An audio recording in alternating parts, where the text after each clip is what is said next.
ప్రభు అయిన యేసుక్రీస్తు నామములో మీకు మీ అందరికీ వందనాలు తెలియజేస్తున్నాను. అందరికీ గుడ్ ఫ్రైడే శుభాకాంక్షలు. దేవుడు నాకు ఇచ్చిన ఈ చిన్ని సమయాన్ని బట్టి ఎంతగానో దేవుడిని ఆరాధిస్తూ ఉన్నా. ప్రార్థన చేసుకొని మనం మూడో మాట మాట్లాడుకుందాం. మహోన్నతుడ, మహాగండ, జీవంగల దేవ, నీకు వందనాలు స్తోత్రాలు చెల్లించుకుంటున్నాను దేవా. ఇదిగో నాయన తండ్రి, ఇంతవరకు ప్రభు మీరు మాతో మాట్లాడిన మాటలకి నీకే మనసారా నిండారా వందనాలు స్తోత్రాలైనా. నిజంగా నాయన తండ్రి నీ ఈ శిలువపై పలికిన 7 మాటల్లో ప్రభా 3వ మాట కూడా ఎంతో ప్రాముఖ్యమైనది తండ్రి దేవా. నిజంగా నాయన దానిలో ఉన్న సత్యాన్ని ప్రభా మేము గ్రహించి మాకున్న బాధ్యతను ప్రభా ఆదరణను నాయన తండ్రి నీ యొక్క ప్రేమను ప్రభా మేము తెలుసుకోవడానికి నీ యొక్క జ్ఞానంను శక్తిని దయచేయవలసిందిగా వేడుకుంటున్నాను తండ్రి. నిజంగా నాయన నీ యొక్క వాక్యంలో ఉన్న సత్యాన్ని ప్రభా మేము అందరం గ్రహించి నీ కొరకు జీవించడానికి సాయం చేస్తారని నమ్ముతూ విశ్వసిస్తూ నజరేయుడైన యేసుక్రీస్తు నామములో ఈ చిన్న ప్రార్థన అడిగి వేడుకుంటున్నాం తండ్రి. ఆమేన్.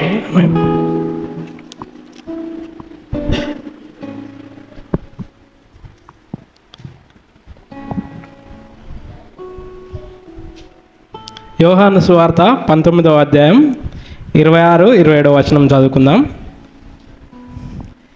యేసు తన తల్లియు తాను ప్రేమించిన శిష్యుడును దగ్గర నిలుచుండుట చూచి, అమ్మా ఇదిగో నీ కుమారుడు అని తన తల్లితో చెప్పాను. తర్వాత శిష్యుని చూసి, ఇదిగో నీ తల్లి అని చెప్పాను. ఆ గడియ నుండి ఆ శిష్యుడు ఆమెను తన ఇంట చేర్చుకొనెను. ఈ 2 వచనాలు చదువుకున్నప్పుడు మనం ఇందులో 3 విషయాలు గ్రహించవచ్చు. ఈ 3 విషయాలు గ్రహించే కంటే ముందు ప్రభు అయిన యేసుక్రీస్తు ఆ కల్వరి శిలువలో ఎంతో ఘోరను బాధను శ్రమలలో అనుభవిస్తూ ఆ శిలువపై ఉన్నప్పుడు ఎంతో బాధ ఇబ్బంది ఉంటుంది. అయినప్పటికి కూడా దేవుడు ఆయనకున్న ఈ లోకపరంగా ఆయనకు ఒక బాధ్యత ఉంది. ఆ బాధ్యతే తల్లిని ఎలా చూసుకోవాలి, ఎవరికి బాధ్యత అప్పగించాలి. మనకు ఏదన్నా కష్టంలో ఉన్నప్పుడు మనము బాధలో ఉన్నప్పుడు మనకు ఆ బాధే గుర్తొస్తుంది. కానీ మన బాధ్యత కానీ మనము బాధ్యతను మర్చిపోతూ ఉంటాం. ఆయన చూపిన ఇతరుల పట్ల మనకు ఏదన్నా మనకు హాని కలిగించినప్పుడు వారిపైన ప్రేమ చూపడం కూడా చూపలేకపోతాం. అలాంటి మనసును మనము కలిగి ఉండాలని ఒక వాక్యం తెలియజేస్తూ ఉంది. నిజంగా మనము యేసుక్రీస్తుని నమ్ముకున్న బిడ్డలుగా మనకు ఉండవలసింది ఏంటంటే, ఆయన మన ఫ్యామిలీ పట్ల మన తల్లిదండ్రులకు విధేయత చూపేవారిగా, మన తల్లిదండ్రులను సన్మానించేవారిగా ఉండాలని ఒక వాక్యం తెలియజేస్తూ ఉంటుంది. ఇందులో ముఖ్యంగా చూసుకున్నట్టయితే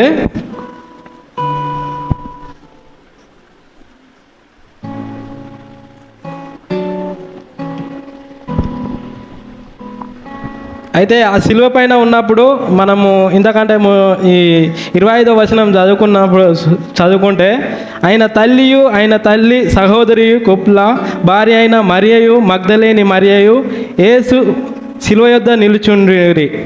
అంటే ఈ లోకంలో ఆయన అంతకుముందు జీవించినప్పుడు ఎందరికో ఎన్నో మేలు చేసిండు, స్వస్థపరిచిండు, ఎన్నో కార్యాలు చేసిండు. 12,000 మందికి ఇట్లా 5 రొట్టెలు 2 చేపలు వంచి ఎందరినో ఆదరించినప్పుడు, ఆయన కష్టంలో ఉన్నప్పుడు మాత్రం ఆయన దగ్గర మనము ఎవరు నిలబడి ఉన్నట్టు చూస్తలేము, ఒక ఈ 3 తప్ప. ఆయనను చూసి ఆయనకు ఆ శిలువ మీద ఆ శ్రమల్లో కూడా ఆయనకు ఒక బాధ్యత గుర్తొస్తూ ఉంది. ఆ బాధ్యత ఏంటంటే, తన తల్లిని చూసి తన పక్కన నిలబడిన యోహాను చూసి,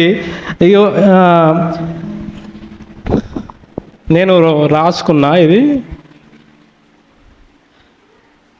అయితే తన శ్రమల మధ్యలో కూడా తన తల్లిని ఈ మరియను చూసి శిష్యుడైన యోహానుకు ఆమెను అప్పగిస్తూ బాధ్యతను నెరవేర్చి ఆదరణ మాటగా దీన్ని చూస్తూ ఉన్నాం. ముఖ్యంగా ఇది ఏ సందర్భంలో మాట్లాడుతానంటే, ఈ సందర్భమే ఇది ఏ సందర్భంలో ఉన్నది? శిలువ వద్ద నిలబడిన తల్లి మరియను శిష్యుడైన యోహాను చూసినప్పుడు ఈ మాట మనకు తెలియజేస్తూ ఉన్నది. అలాగే దీని అర్థం ఏంటంటే, తల్లి బాధ్యతను తన శిష్యునికి అప్పగించడం. అంటే మనము ఈ బాధ కంటే ముందు ఆయన పట్ల చూపిన ఎవరు చూపలేని ప్రేమ, ఆ ప్రేమను మనం కలిగి ఉండాలని మనం అర్థం చేసుకోవాలి. అలాంటి ప్రేమ విధేయత మనలో కలిగి ఉండాలని దేవుని వాక్యం సూచిస్తూ ఉన్నది. మనము మన ఇతరుల పట్ల ప్రేమ కలిగి జీవించాలి. ఎంత వేదన మనకు ఈ లోకంలో జీవిస్తున్నప్పుడు బయట పరంగా చూసుకుంటే కొందరు ఆయాసకరమైన మనకు వేదన కలిగిస్తారు, ఇబ్బందులు కలిగిస్తారు. అలాంటప్పుడు కూడా దేవుని యొక్క ప్రేమ కలిగి మనం జీవించాలని మనవి.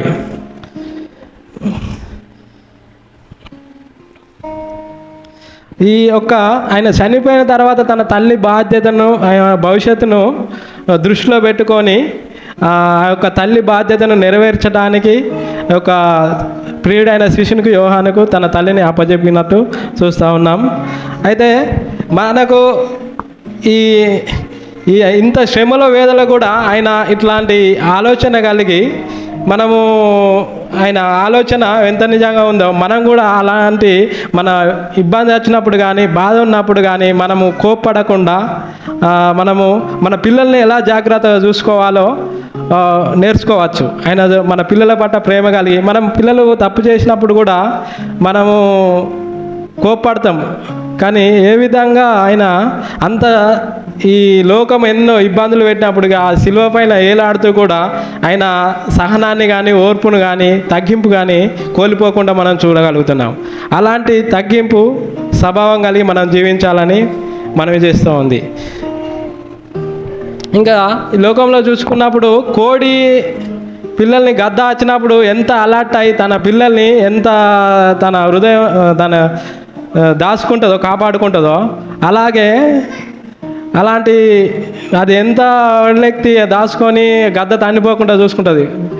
అలాగే కూడా మనం కూడా అలాంటి జీవితాన్ని మనము ఎక్స్ప్లెయిన్గా చెప్పుకోవచ్చు. దాని విషయంలో చూసినట్టయితే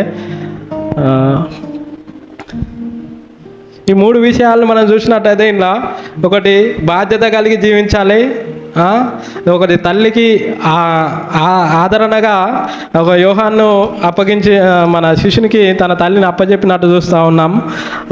అలాగే మనం ప్రేమ కలిగి జీవించాలని ఒక వాక్యం తెలియజేస్తుంది. ఈ యొక్క వాక్యంలో మనం నేర్చుకున్న విషయాలను బట్టి మనం కూడా అలాంటి మంచి మనసును కలిగి జీవించాలని కోరుకుంటూ ఈ యొక్క వాక్యాన్ని దేవుడు దీవించింది కాక.